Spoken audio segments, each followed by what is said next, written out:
L'espace russe est incontrôlable. Tout ça, il agit là-dessus aujourd'hui. C'est ce qu'il s'agit évidemment de déminer, puisque je suis parfaitement d'accord avec Stéphane Courtois, on n'a pas affaire avec Poutine à un Russe, d'ailleurs ça me gêne toujours beaucoup. Moi j'essaie de dire le Kremlin, Poutine, parce que je pense que c'est assez loin. Ça ne veut pas dire que la Russie n'ait pas été un empire, mais sous l'empire tsariste, Moscou voulait avoir Kiev pour posséder Kiev, pas pour détruire Kiev. C'est très différent. Là, on a affaire à un nihiliste. Alors, on y reviendra, on a affaire, oui, son fond religieux, c'est on va y revenir, mais qui a tracé les frontières de l'Ukraine d'aujourd'hui et à partir de quels critères? Est-ce que les critères politiques, c'est-à-dire l'influence de la Pologne, l'influence de la Russie, ont été pris en compte? Est-ce que les critères religieux ont été pris en compte? Qui a tracé les frontières actuelles de l'Ukraine? Non, alors, Jean-François a raison. Il y a eu ce grand conflit entre les Russes moscovites et les lituano-polonais. Bon, ça a été en partie réglé déjà par Ivan le Terrible, qui les a combattus et qui les a battus. Et puis ensuite, effectivement, progressivement, tout ce qui était polono-lituanien a été refoulé vers l'ouest. Et le conflit... Alors, voilà. Et le conflit religieux a commencé à se devenir un conflit géopolitique parce qu'une nouvelle puissance émergeait, qui était la puissance prussienne, devenue de plus en plus grosse, puissance allemande. Et c'est là qu'au XXe siècle, finalement, toute cette rousse dont je parlais tout à l'heure, de la Baltique à la mer Noire et à la Méditerranée, a commencé à être écrasée entre deux puissances, la puissance russe devenue soviétique et la puissance allemande devenue nazie. Et donc là, effectivement, c'est devenu absolument crucial pour les Ukrainiens. Alors, la question de la frontière, elle a été réglée une première fois en 1921, puisqu'en 1920, il y a eu une guerre entre les Soviétiques et les Polonais. Et vous savez que l'armée rouge a foncé pratiquement jusqu'à Varsovie, à l'été 1920, a failli s'emparer de Varsovie, et l'idée de Lénine, c'était que, voilà, l'armée rouge allait déferler sur l'Allemagne, et la révolution prolétarienne mondiale serait lancée, ce serait sensationnel. Bon, il se trouve qu'une petite armée polonaise, renforcée par à peu près 400 officiers français, dont un certain capitaine de Gaulle, a mis en déroute cette armée rouge, qui était obligée de reculer sur des centaines de kilomètres, et beaucoup plus vers l'est. Et c'est à partir de ce moment-là qu'une première frontière s'est établie entre Pologne et Union soviétique. Bon, en 1939, le camarade Staline, dans des circonstances bien particulières, a décidé de faire alliance avec Hitler, avec un projet très précis. On va liquider la Pologne purement et simplement. Voilà. Un État de 35 millions d'habitants va disparaître, et c'est la fameuse affaire des protocoles secrets, puisqu'il y a deux traités. Premier traité qualifié par antiphrase, je dirais, traité de non-agression du 23 août 1939, où l'URSS et l'Allemagne nazie signent un traité comme quoi, bon, ils ne vont plus faire la guerre, à la stupeur du monde entier bien entendu, mais il y a des protocoles secrets qui prévoient le partage des zones d'influence, et en particulier le partage de la Pologne. Donc, on est là le 23 août, le 1er septembre, l'Allemagne attaque la Pologne, le 17 septembre, l'URSS attaque la Pologne par l'autre côté, et le 28 septembre, le traité que tout le monde oublie toujours, le 28 septembre, Ribbentrop, le ministre des Affaires étrangères nazi, retourne à Moscou, reçu en grande pompe, et là, on re-signe un traité, mais qui est un traité d'amitié et de délimitation des frontières, avec à nouveau le nouveau protocole secret, et là, Ribbentrop dit à Staline, bon, qu'est-ce qu'on fait? On garde un petit État polonais croupion. Staline, qui a encore en travers de la gorge la défaite de 1920, dit « Pourquoi voulez-vous garder la Pologne? Ça ne sert à rien, on liquide la Pologne. » Donc voilà, et à partir de ce moment-là, il y a à nouveau... Ils sont où, là? Alors justement, en Union soviétique, jusqu'en août 1939, il y a une Ukraine orientale. Et c'est dans cette partie de l'Ukraine orientale qu'a eu lieu la fameuse grande famine de 32-33 qui était évoquée, le Holodomor, que les Ukrainiens considèrent comme une tentative de génocide. À partir du 28 septembre 1939, c'est la partie occidentale de l'Ukraine qui était jusque-là en Pologne, qui va passer, rebasculer, comme le dit Jean-François, ça n'arrête pas de basculer et de rebasculer, va rebasculer dans la sphère soviétique.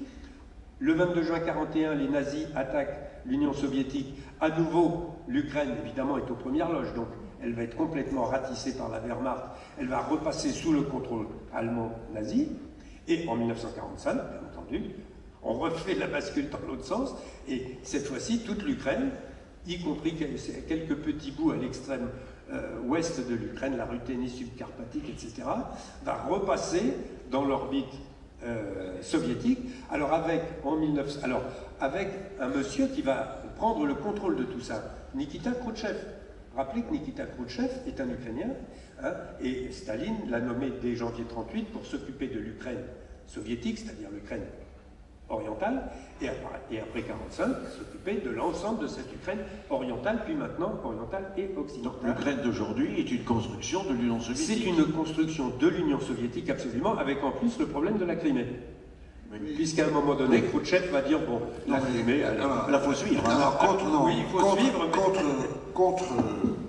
On a lu un peu, lorsque le conflit a commencé, lorsque l'invasion a été produite, que bon, vu de France, qui est un État-nation millénaire, les gens ont dit, oui, après tout, l'Ukraine, est-ce que ça existe? Les Ruthènes, les Galiciens, ils sont tous cathos, du côté du Donbass, ils sont tous orthodoxes, la moitié sont russophones.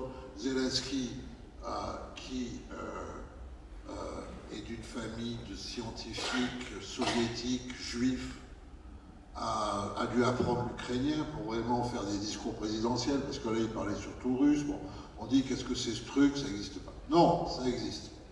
L'Ukraine existe. Le sentiment national ukrainien n'existe pas uniquement par l'action de Poutine. Non, et il y a surtout une différence essentielle de constitution de société, bon, que Stéphane ramène au servage, non-servage, mais l'Ukraine, c'est une société pastorale, c'est une société méridionale, c'est une société paysanne avec des assemblées villageoises, ça s'appelle des radas. La rada, c'est le nom du parlement aujourd'hui ukrainien, et donc on peut dire que indiscutablement l'Ukraine existe. D'un point de vue, je veux dire véritablement d'une psychomorphologie des peuples. Alors attention, c'est peut-être pas le génie russe convulsif qui donne Dostoïevski, Tolstoï, c'est pas la folie russe, l'immensité russe, les artistes, les peintres russes. C'est peut-être une société plus simple, plus bucolique, enfin elle a le droit d'exister. En tout cas, elle existe du point de vue de la mentalité très différemment. Deuxièmement, il y a toujours eu une volonté d'aspiration nationale. Alors elle a existé évidemment autour de la Rousse, de la Kiev de Rousse, le lieu du baptême des Slaves par Constantinople, jusqu'au XIIIe siècle, jusqu'aux Mongols, et puis aux Polonais, et puis aux Russes. Elle a existé avec ces fameux Cosaques Zaporogues. On les appelle Zaporogues parce qu'ils sont de Zaporizhzhia, la centrale. Vous savez que les Russes et les Ukrainiens se disputent, mais déjà les Russes et les Polonais se disputaient la région pour les mines, pour les ressources minières qui avaient dans cette. C'est toujours été une région disputée. Bon, ces Cosaques, ils ont voulu faire leur indépendance. Alors évidemment, ils ont failli être écrasés par les Polonais, ils ont appelé au secours les Russes qui étaient des orthodoxes comme eux. Ils les appellent. Les Cosaques pensent qu'ils signent un traité d'alliance. Les Russes viennent de signer un traité d'annexion, tu vois, ça c'est le problème de la lecture des traités. Et c'est pour ça que 3 siècles après ce traité, Khrouchtchev va donner la Crimée à la République soviétique d'Ukraine pour dire à l'Ukraine, tu ne t'en vas pas. Tu es sous l'égide du Kremlin. C'est ça le message. C'est pas du tout un cadeau. Il n'était pas sous. Il faisait pas n'importe quoi. L'Ukraine n'est pas un cadeau de... 3 siècles après que les Cosaques ont signé, tu re-signes, mais évidemment, dans la dot du mariage, je te file la Crimée. Ensuite, il est vrai aussi que toute la région de la Crimée, après Byzance et après les Turcs, a été largement désertée. Et il est vrai aussi, c'est ce que reprend Poutine, là encore, instrumentalisation de l'histoire, que Catherine II, c'est elle qui a fait ces villes qui s'appellent Kharkiv, Kharkov, Mariupol, Odessa. Ce sont des créations russes du XVIIIe siècle qui n'existaient pas avant. D'ailleurs, son amant par excellence, elle en eut beaucoup, mais il y en a un qu'elle préférait, c'était Potemkin. Il est mort à Kharkiv qu'il avait fondé. Donc, c'est vrai aussi, ça ne donne pas des droits sur l'histoire, ça ne donne pas le droit de massacrer les femmes, les enfants, de les jeter sur les routes et de faire une guerre insensée. Mais il est vrai que, oui, oui, mais en même temps, aujourd'hui, ces territoires sont des territoires ukrainiens, c'est comme ça. Alors oui, il y a une construction nationale qui s'accélère en Ukraine à cause de Poutine, mais elle était là. En 1991, le oui, il y a un référendum, le oui à l'indépendance, c'est 92-93%. Pourtant, il y a des orthodoxes, il y a des catholiques, il y a des gréco-catholiques, il y a des types de l'Ouest qui parlent plutôt polonais, il y a des types de l'Est qui ne parlent que russe. Non, ils se sentent ensemble. Donc ça, c'est indéniable. Et puis, il y a une histoire ecclésiastique. Le patriarcat de Moscou, c'est une usurpation sur le baptême de Kiev, sur le baptême initial de Kiev, et c'est une construction idéologique qui aujourd'hui, là encore, sert à Poutine. Donc non, l'Ukraine existe indéniablement, et tout le problème de Poutine, c'est qu'il ne conçoit pas qu'elle puisse exister sans la Russie. Donc si elle ne peut pas exister sans la Russie, si elle veut exister sans la Russie, elle ne doit pas exister du tout. Et c'est là où on voit le mécanisme totalitaire à l'œuvre, que dépiste superbement à Stéphane, et c'est là où on voit le truc, c'est avec moi ou sans moi, c'est tu m'aimes ou tu meurs. Voyez. Et bon, juste pour conclure là-dessus, de notre part, quand on regarde, c'est quoi le cerveau reptilien de Poutine? Il y a des tas de gens qui veulent se mettre dans la tête de Poutine. D'abord, moi, je n'en ai pas envie, pour dire la vérité. Faut pas ça, etc. Est-ce qu'il est fou? Bien sûr qu'il n'est pas fou. Ou alors, au sens où Chesterton dit qu'un fou est celui qui a tout perdu sauf la raison. Il est dans sa logique. Il n'est pas fou, il est dans sa logique. Sa logique est maléfique. C'est pour ça que nous pensons qu'elle est irrationnelle. Mais non, il est dans sa logique. Alors c'est quoi sa logique? Vous savez, il y a une très vieille religion qui a reparu plusieurs fois, qui s'appelle le manichéisme. Le manichéisme, c'est l'opposition radicale du bien et du mal, de la lumière et des ténèbres. C'est un combat entre les deux frontales. Il faut que la lumière écrase et dissipe les ténèbres, et de préférence de manière apocalyptique. C'est une promesse d'Apocalypse.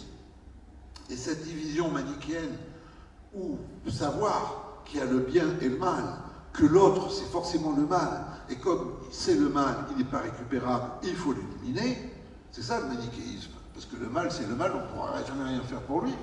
C'est toute une logique structurellement qui a été celle du marxisme-léninisme, du bolchevisme, qui a été une forme de manichéisme contemporain. Le manichéisme dans l'Antiquité s'infiltrait dans toutes les cultures. Il y a eu un manichéisme en Iran zoroastrien, il y a eu un manichéisme chrétien, il y a eu un manichéisme juif. De la même façon, le marxisme s'est infiltré dans toutes les cultures. Il y a eu un marxisme, un communisme vietnamien, un communisme albanais, etc. Et juste pour finir, ce cerveau manichéen, ça mène à quoi? Au nihilisme.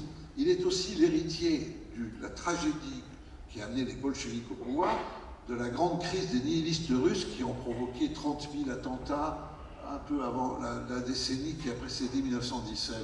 C'est un nihiliste manichéen. Et la preuve de ça, c'est que Havaldai, qui sont Davos, en 2017, c'était avant qu'il envahisse l'Ukraine, alors il dit, voilà, il dit, écoutez bien, il dit, nos ennemis ne connaissent pas notre puissance de sacrifice. Ils seront tous crevés, le ventre éventré, en enfer. Et nous serons morts avec eux, mais nous serons en train de rigoler au paradis. Le patriarche Kirill, qui est son homme à tout faire, lorsqu'il fait la mobilisation Poutine, Kirill dit les soldats mobilisés qui vont mourir au front seront tous absous de leurs péchés et iront au paradis. C'est des martyrs de l'Église, quoi. Tu vois la confusion? Qui parle comme ça? C'est Oussama Ben Laden, c'est Daesh. C'est Khomeini.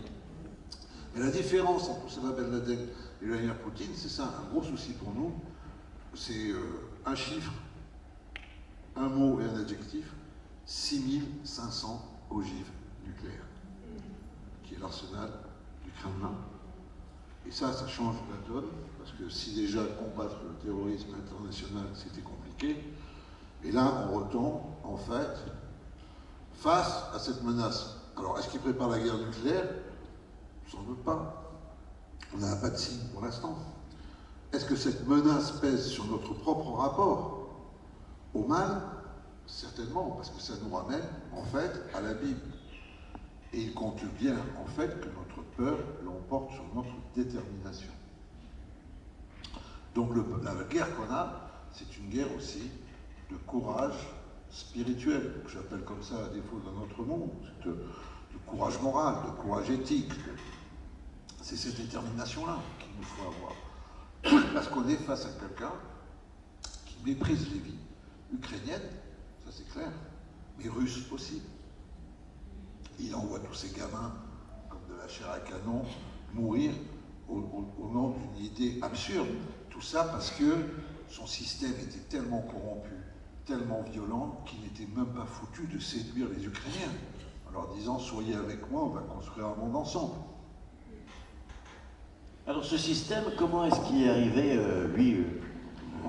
oui, lieutenant-colonel, ça c'est la au vraie fait question. du pouvoir? C'est la vraie question. Comment se fait-il que ce petit individu, quand on voit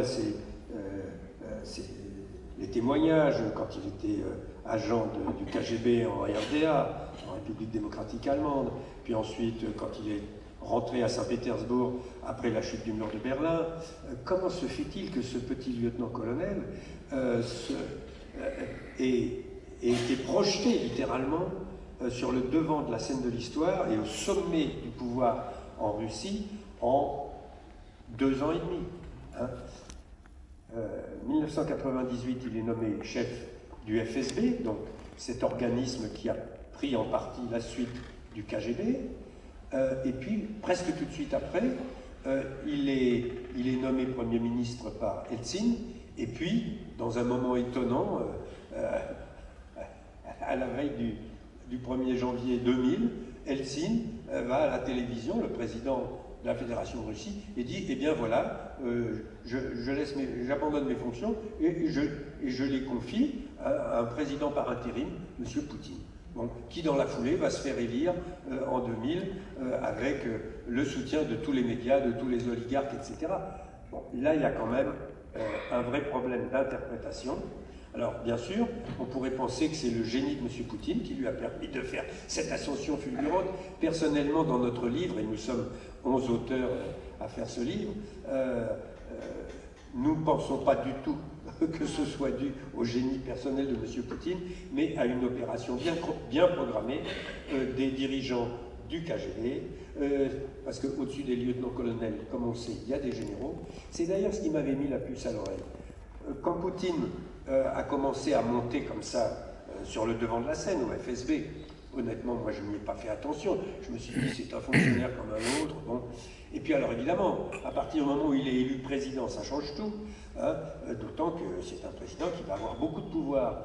Donc il se trouve que j'étais très ami avec un des grands dissidents soviétiques, Vladimir Boukhovski, qui avait été expulsé d'URSS après Solzhenitsyn, et qui était plein d'humour, un garçon plein d'humour. Et donc je le vois, je lui dis, mais attends, Vladimir, tu peux m'expliquer cette histoire-là, ce Poutine, c'est qui?